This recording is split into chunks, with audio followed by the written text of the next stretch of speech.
Hey guys, it's Nick here, and I went to the Portland Retro Gaming Expo yesterday, and I picked up, I didn't get a whole lot, but I did find a few things, and one of them is pretty big, so I'm really excited. But first off, I guess we'll start off with what you already see here. This is a Virtual Boy game, released in Japan, and it's Pro Yaku 95, or let's see, Virtual Pro Yaku 95, and Pro Yaku is Japanese for professional baseball. So, um, yeah, it's by Kemco though, which is funny because it's like, oh, and actually they have the English translation on the bottom here. I didn't see that, but anyways, yeah, I didn't know Kemco made Virtual Boy games, and I think you can quote me on this, but I think it's their only NES or the only Virtual Boy game they made. So, I picked up a couple Famicom games. One of them is well, you might recognize the cartoon, but Chiki Chiki Macho Mo Resu, or Wacky Races in the US. Yes, now I bought this because I know the US game goes for a lot of money. This was only 40 bucks, and I think that was a really good deal. So if I were to get any version, at least legitimately, this is my best bet. So I got this, and I don't know if I'm going to be any good at the game, but I do want to try playing through it. I think it's the same sound engine or same game engine as Rockin' Cats, which I also have the cartridge for right here. So, um, this is one of the best games I ever played on the NES, if not the best. Well, Pool of Radiance is the best, but I mean, yeah. Um, the other NES game I got, or Famicom game, was the J League Fighting Soccer. This game's got a great soundtrack, and even though I normally hate soccer games, this one's actually not too bad. There was actually another one called J League Winning Goal, um, and both these games were by Graphic Research. They're the same guys who made that unreleased NES game Secret Ties, which again was a pretty good Ninja Gaiden clone. Then they also made a widget for the NES, which was the first thing I ever purchased on eBay. But they're known for making pretty good games. Just like there's no credits in this game because it's we'll know who did the music. Although I already did find out, so I guess it's okay. But okay, so and then I picked this up a few days ago, but I got Side Pocket for the Genesis because this game has a fucking awesome soundtrack. Listen to it. Seriously, go to Project 2612 and download it. It's got a great soundtrack. Data East, then again, they don't really make crappy soundtracks at all, but hey. Um, okay, so is that everything? Well, I got a couple CDs. Just want to have to put the book back inside of it, but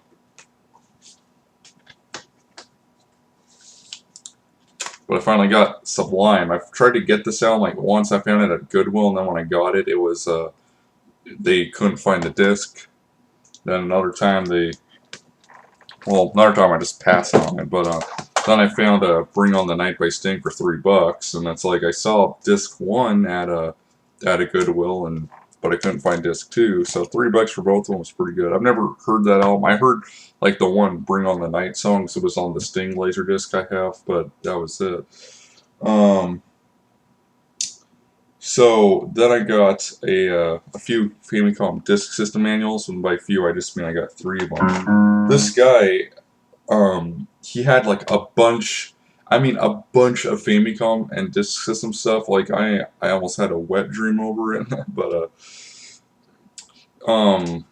see, he had a bunch of the Super Game Famicom games, which are a bunch of unlicensed games. But from what I understand, they do make original games, so that's pretty cool. But here's Tama and Friends 3 Chome Daiboken, which kind of translates to The Adventures on 3rd Street. Then I got one for, I think, Kinokuman. Someone's gonna have to translate this. But, and I don't know, but I think this is like what Muscle was in the US or something. I don't know. I mean, not the same game, but I like the anime that was based on. Then I got the manual for Dead Zone by Sunsoft, which is a pretty simple, say a point and click game. So it's pretty good. Um, And then I picked this up last week, picked up a few things, but I got the movie for Pink Floyd The Wall, and then I got a couple playing cards for Pink Floyd Dark Side of the Moon, which I still need to listen to, and then The Wall. But was that the big thing I picked up?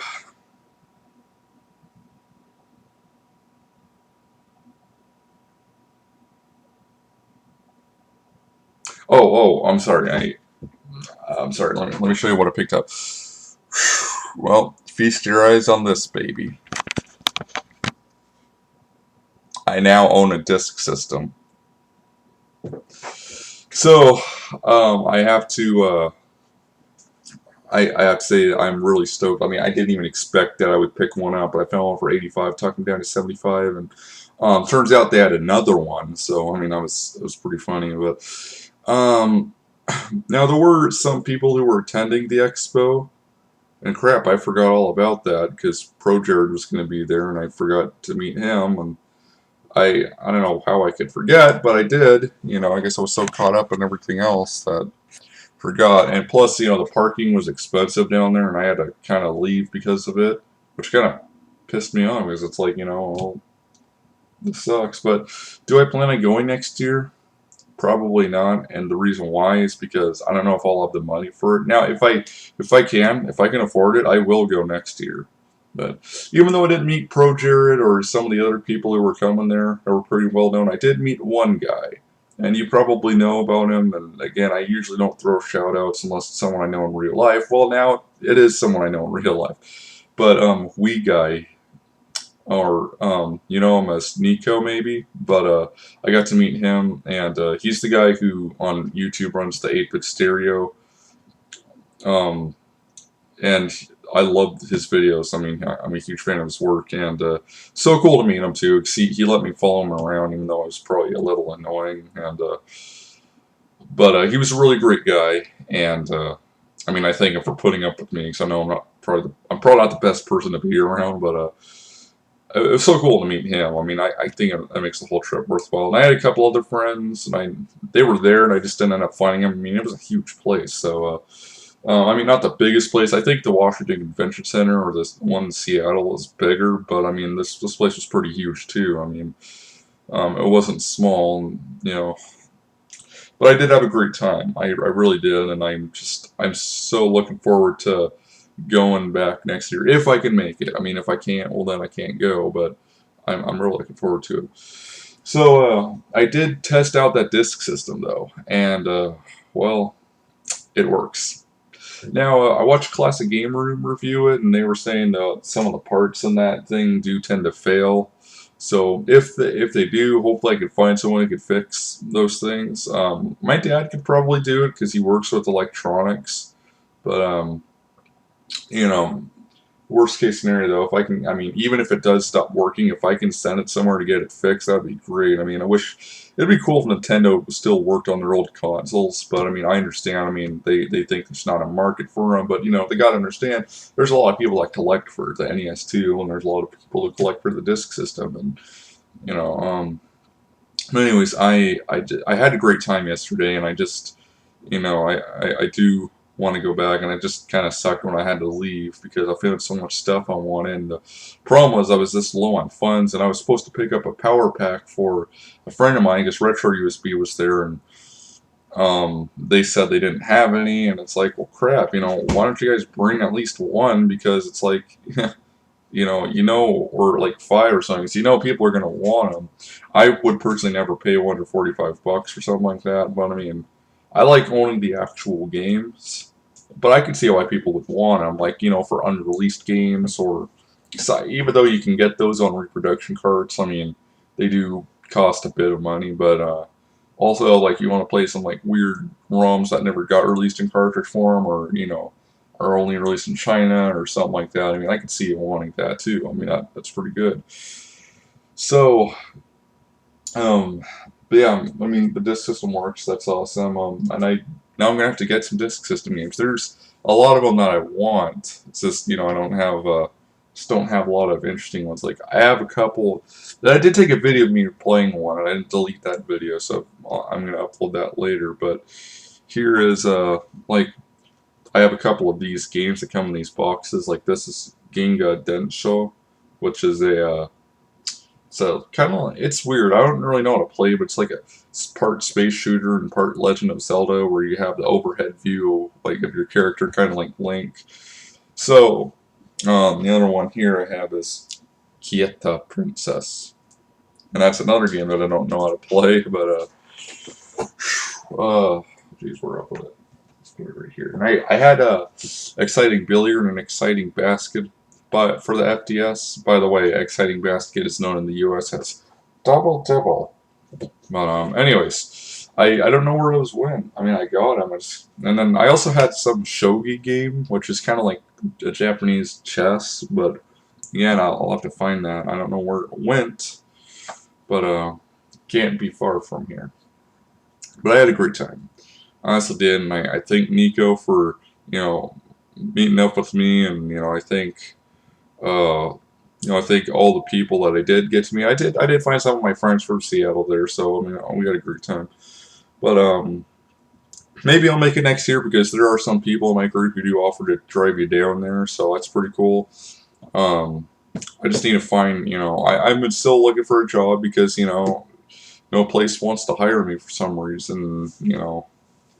I've been waiting for other places to contact me, and sometimes they do, sometimes they don't. And then when I get an interview, they never hire me. So I'm really going through crap right now because it's like like I said, that's why I'm trying to cut down my language on my videos because it's like I know employers don't want to hire someone who swears all the time, and although I would never do that to a customer, but I mean wherever I worked at, but I mean, there's a place down the street that's hiring bus drivers, like school bus drivers. I might do that. I mean, that would be a nice job to have, I guess. I mean, I'm not, I drive all the time, so I'm kind of accustomed to it. But yeah, I mean, I might do that. I might apply there, but hopefully I'll find something because I can buy stuff and I can help pay bills and stuff. I mean, I'm looking forward to that. So I just can't give up. I mean, I know that I'll find something, and it's just I don't know when. There's one last thing I want to talk about before I do go. Though our band, I think maybe I already talked about this, but I'm going to bring it up again.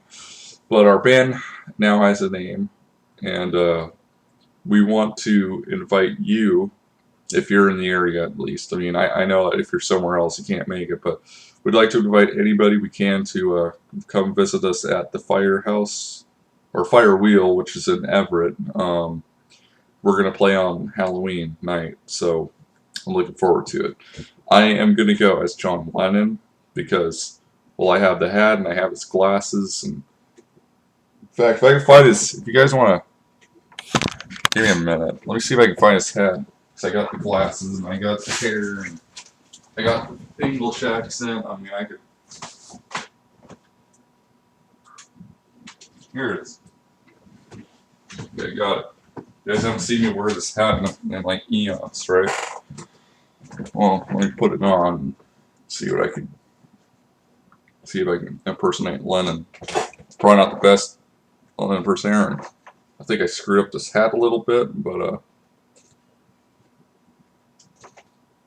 oh crap.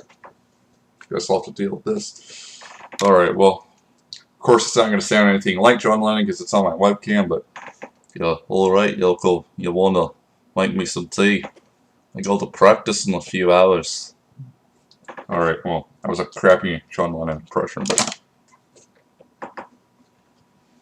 I'll just have to put this hat somewhere, but I don't know where. I meant to wear my hat yesterday, my Counter-Strike hat, and I could not. I forgot it, so it's a long trip down there. If anyone's wondering, it was like, I think it was like a 4-hour drive, but I went to Leavenworth the other day, so that was a 2-hour drive, so I kind of got used to it. Okay, well, thank you guys so much for watching. I appreciate your time, and as always, God bless, and I hope you guys have a great week. Might be talking about a few political issues this week, but like I said, it's not really what I do on this channel. I know, but I do like to talk about. The thing is, I'm not like other YouTubers where I feel like I have to have a different account for every single subject that I talk about. But yeah, So I kind of have to like split everything up evenly. But yeah, there will be more game videos now that they have a disc system. Just a matter of when, and that's whenever I can get my hands on some disc system games. So I'll see you guys later. Thanks for watching, and peace out. Have a good one. God bless.